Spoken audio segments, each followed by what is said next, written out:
Chris. I'm the pastor at Compass. As always, I'm thrilled to have you with me. So a couple of years ago, at the beginning of the year in January, Terry and I were feeling like we needed to take our health and fitness a little bit more seriously. So this is like a New Year's resolution thing. Maybe you have a New Year's resolution. And knowing that this was our year to get in shape, we started researching and looking at our options. So we knew that just getting a gym membership probably wouldn't cut it for us, and that unless we did something together, that we would end up just not doing it at all. So we ended up joining Farrell's Extreme Body Shaping, which is a workout program that had these daily group classes that we could go to. So it was aerobic, physical, punching bags, all of that. And just for the record, we did it all wrong. Okay, so at Farrell's, they recommend you come in for a tour, and then there you take a pre-class where they explain the program and they teach you the basic workouts that you're going to be doing. And it gives you a chance to dip your toe in the water and see if you like the temperature before you make a full commitment to the whole program. Well, I didn't need to do that. I mean, I did my internet research, right? I didn't need some whole sales pitch. And besides, the class, we got a late start to this, and the class started that night. And I didn't want us to miss the first one. I wanted to do the whole thing. So I just went in the middle of the day, I asked a few questions, and I paid the non-refundable several $100 fee and signed us up. I mean, what could possibly go wrong? Well, we got to our first class that night, and it was packed with people. And we were crammed in, and honestly, we were thrown right into the deep end, spending 45 nonstop intense minutes punching and kicking a punching bag. It's not an exaggeration to say that I thought I was going to die. But Terry and I were sharing this bag with another woman who didn't even look like she was breaking a sweat, so I had to keep up just to protect my ego. And when the whole thing was over, Terry and I silently walked out to the car, and as soon as we got in, I looked over at Terry and I said, "Forget that. I am not doing that again." And Terry looked back and she said, "We already paid hundreds of dollars to do this, so yes, you are." And she won. But what happened there was that I made a huge mistake. I knew there was going to be a cost to getting in shape, but I thought that cost was the price we paid in the gym membership. And it wasn't. The real cost was paid out in the physical pain of unbearably sore muscles and gasping for breath as I tried to keep up with people who were 20 years older than me and yet in much better shape than I was. And not being able to stop, or else I would look like the quitter in front of my whole class. See, my problem was that I didn't do the cost-benefit analysis to stop and figure out what the real cost was going to be. And just for the record, I was completely prepared to walk away from the hundreds of dollars that we paid in to never have to go do that workout again. Terry made me. So today we're starting a brand new series about just that, doing a cost-benefit analysis. But it's not about your budget or your finances or your money. We're going to do a spiritual cost-benefit analysis to get a clearer picture of our spiritual cost of living. Remember, everything has a cost. And that includes your spiritual life. The question is, what are we paying? Is it too much or too little? And is it worth the cost? And in Matthew chapter 8, Jesus talked to two of his followers about some specific costs of following him. But before we continue through the book of Matthew, we've been working through it for over a year, I want to take a short little detour because in Luke's gospel, Jesus taught directly and surprisingly about the cost of following him. So check this out in Luke chapter 14, verse 25. It says, "A large crowd was following Jesus.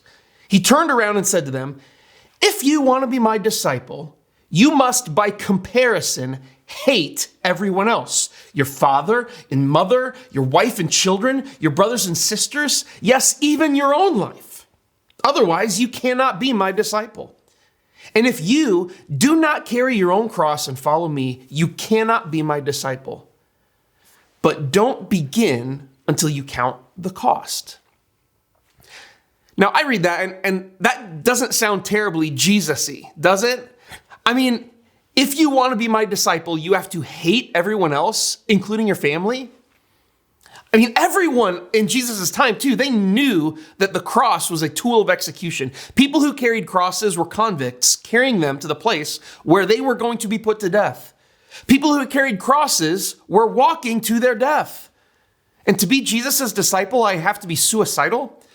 I mean, to be honest, this kind of sounds like cult stuff to me. I mean, to be part of Christianity, I have to reject my family and drink the poison Kool-Aid. But get this. Jesus regularly said things to talk people out of following him. I mean, in John's gospel, Jesus said that his followers have to eat his flesh and drink his blood. And you'll never guess what happened next. In John 6, verse 66, at this point, many of his disciples turned away and deserted him. Big shocker. See, Jesus taught really challenging things, and he did it on purpose. And the reason he did it was because he knew that the cost of following him was more than the cost of following him. So let me explain this, okay? We rescued our dog Echo from a shelter. The cost of adopting Echo was $80. So if you asked me, how much did it cost to get her? The answer would be $80. Yes, that's right. Very good. You're listening. But to say that Echo only cost $80 would be incomplete. Because we buy her food. We take her to the vet when she's sick or needs shots. We buy her pretty dog collars and sweaters in the winter to make her look cute and fancy because she deserves that. Check this out. It's estimated that the average dog costs around $1,200 a year to care for. Echo's around 14 years old, which means that her real cost is closer to $16,800. Well, $16,880 because adoption fee.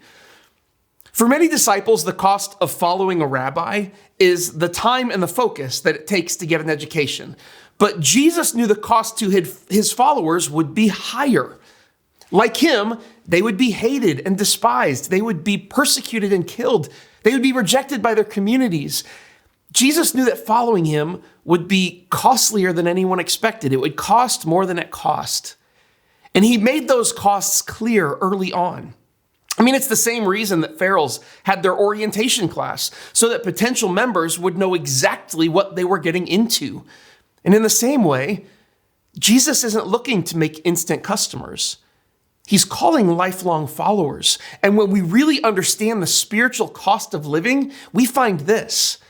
The cost of following Jesus is higher than you think. Just like Echo, the cost of following Jesus is higher than you think. And then Jesus makes this explosive statement about hating your family and walking to your death in order to follow him. And then after that, he elaborates on this, on counting the cost in Luke 14, verse 28 through 32. He says, but don't begin until you count the cost. For who would begin construction of a building without first calculating the cost to see if there's enough money to finish it? Otherwise, you might complete only the foundation before running out of money, and then everyone would laugh at you, which is why I finished Farrell's. I didn't want everyone to laugh at me. And they would say, there's the person who started the building and couldn't afford to finish it. Or what king would go to war against another king without first sitting down with his counselors to discuss whether his army of 10,000 could defeat the 20,000 soldiers marching against him?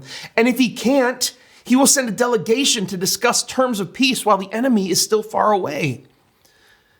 Now, I know that this passage is taught in church a lot in the context of money, but that's not what Jesus is talking about. Jesus is saying, look, it's common sense to do a cost-benefit analysis and evaluate how much something is going to cost before you jump into it. And in the same way, it's wise to know how much a house is going to cost before you build it. It's wise to count the spiritual cost of following Jesus before making professions and commitments that you're unable or unwilling to live up to. I mean, look at what Jesus said in conclusion to this. In Luke 14:33, he says, so you cannot become my disciple without giving up everything you own. So let's get to the nitty-gritty. What does this really mean? To follow Jesus, do I really need to hate my family, give up everything I own, and plan to literally die? And if not, what is Jesus saying here? Because it would be easy to look at the cost and conclude that following Jesus just isn't worth it. But look at what he says about the benefit of following him. He says this in John 8:12. He says, I am the light of the world. If you follow me, you won't have to walk in darkness because you will have the light that leads to life. Benefit. Following Jesus leads to a life full of light and purpose. It's a life that comes literally from the one who created life and knows how that life is best fulfilled.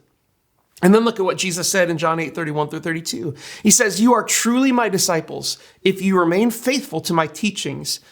And when you do, you will know the truth and the truth will set you free.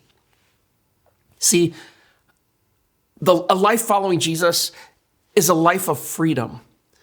It's a life where we are no longer bound to our brokenness, but can be set free from the weight of guilt and shame. It's a life. It's not full of darkness and confusion and doubt, but it's a life full of light and peace and hope. Because when everything is weighed out, in the end, the benefit of following Jesus outweighs the cost. And the beautiful irony of all of this is that anything we may be asked to sacrifice is made better because it was given to Jesus. When we surrender our lives and everything that matters most to us, when we surrender that to him, he gives it back better, stronger, and healthier. Jesus isn't asking us to literally hate our families, but to prioritize following him first. And even though that sounds scary and demanding, when we submit our families to him, it makes them better. I am a better husband and father when I put following Jesus over being a great husband and father. Because as the way of Christ takes hold in my life, it improves all of my relationships. It improves my family. When I am able to take up my cross and surrender everything to Jesus, including my own life, everything that falls under that is now placed in his hands. And as his kingdom becomes more important to me, my kingdom is able to be better cared for by him because I've let it go.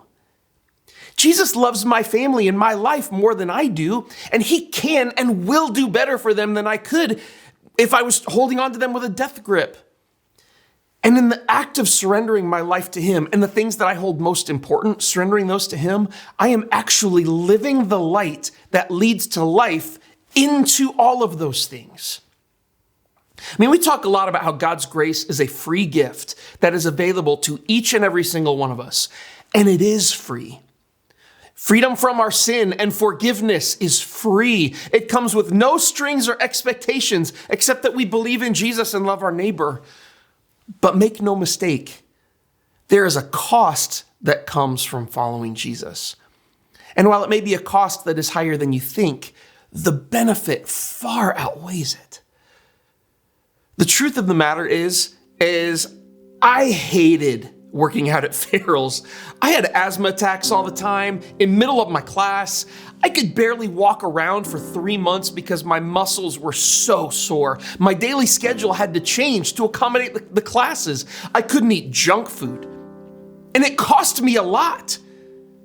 And the cost of working out there was more than just the cost of the registration fee.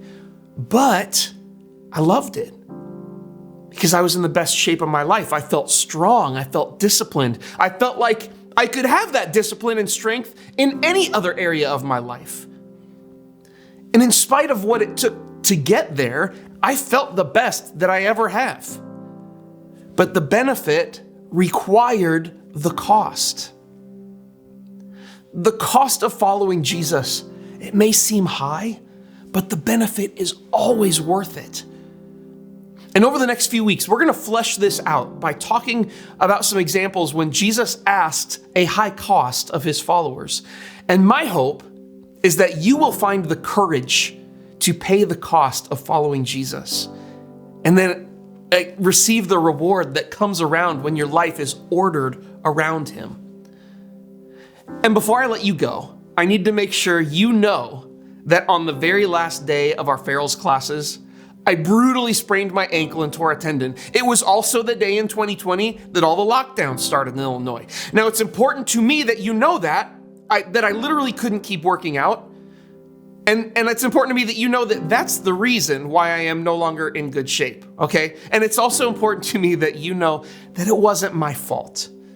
And I just wanted to close with that. So I love you, and I will see you next time.